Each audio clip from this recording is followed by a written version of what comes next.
Okey, Assalamualaikum warahmatullahi wabarakatuh. Jadi pada hari ini kita akan mula bincangkan topik 7 ya.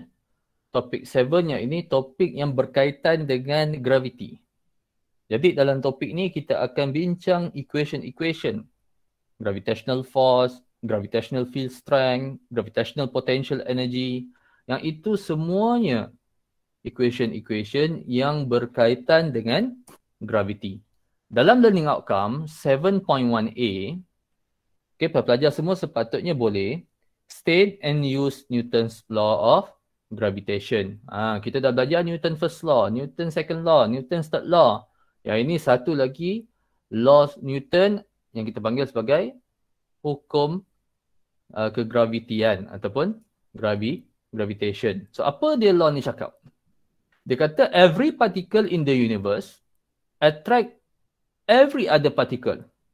So setiap satu objek, setiap satu partikel dalam universe ini akan menarik partikel yang lain with a force. Jadi dia nak cerita tentang apa dia force ni. Force di antara partikel ni that is directly proportional to the product of the masses. Okay, dia directly proportional to the product of the masses and inversely proportional to the square distance between them. Okay, itu dia Newton's law of gravitation. Katakanlah saya ada dua mass. Mass saya labelkan sebagai M besar. Satu warna biru tu. Mass yang kecil. M kecil. Yang mana jarak di antara dua mass ini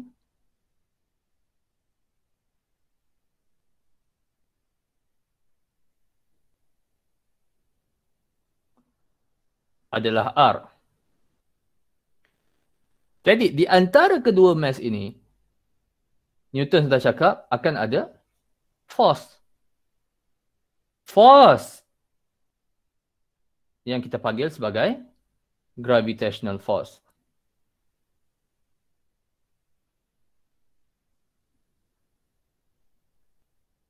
Kalau saya labelkan mass ini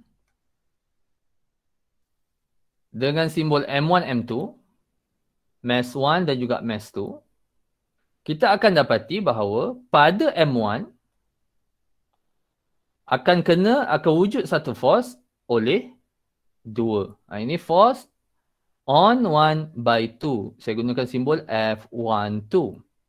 Pada objek 2 akan ada force yang dikenakan oleh mass 1. Apa yang Newton cakap tentang force ini? Dia kata the gravitational force is directly proportional to the product of the masses M1 times M2 and inversely proportional to the square distance between the masses. So ini yang disebut oleh Newton's law of gravitation. Daripada relation ini, kita akan ada satu equation. Equation apa? Equation of gravitational force, F. Okay. Yang mana sama dengan gravitational constant times the product of the masses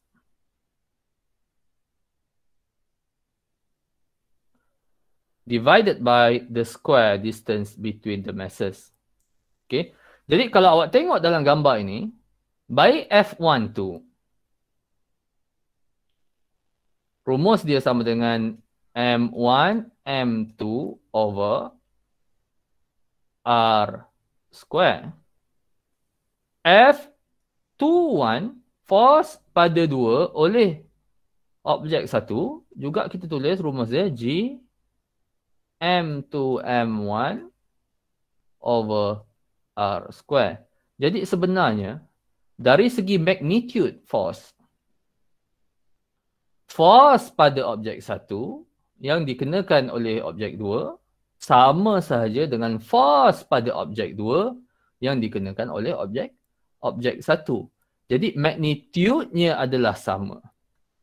the magnitude of force on 1 by 2 is equals to the magnitude of force by 2 on 1. Yang itu sama dengan G M1 M2 over R square. Dan kalau kita perhatikan, konsep ini sebenarnya adalah konsep Newton's third law. For every action force, there is a reaction force that is equal in magnitude but opposite in direction. So kita perhatikan, action-reaction force dalam kes ini adalah F12 dan juga F21. Kedua-duanya mempunyai magnitude yang sama, tetapi arahnya berbeza. Force 21, kalau daripada gambar rajah ni kita nampak arahnya ke kiri, manakala force 12 arahnya ke kanan. Tapi magnitude-nya sama. So itu yang kita panggil sebagai Newton's law of gravitation. Okay. So kita dah dapat equation. Ini secara konsep lah. F is equals to G M times M over R. Apa berlaku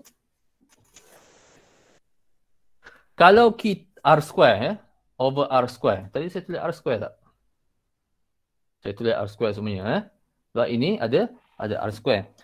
Kadang-kadang kita terlupa nak squarekan nilai R. Itu hati-hati. Nanti kita tersilap. Okey.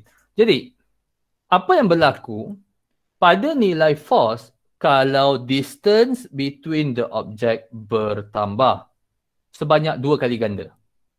So, let's say F yang baru, saya kata, sama dengan G times M over distance dia, saya tambahkan jadi 2 kali ganda. So, kita nampak apa efek dekat sini.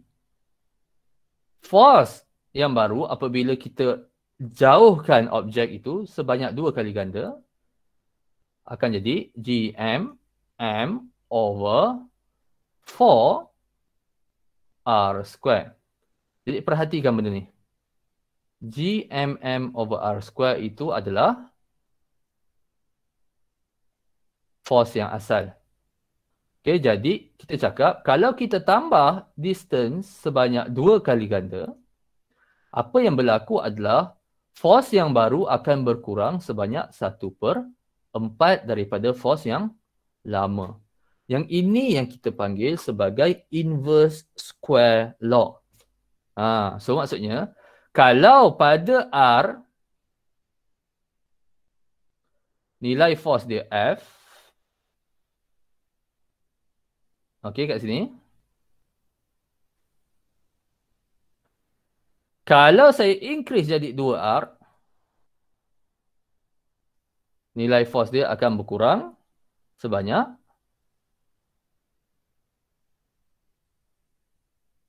4 kali ganda. Dia berkurang 4 kali ganda. Jadi dah berkurang.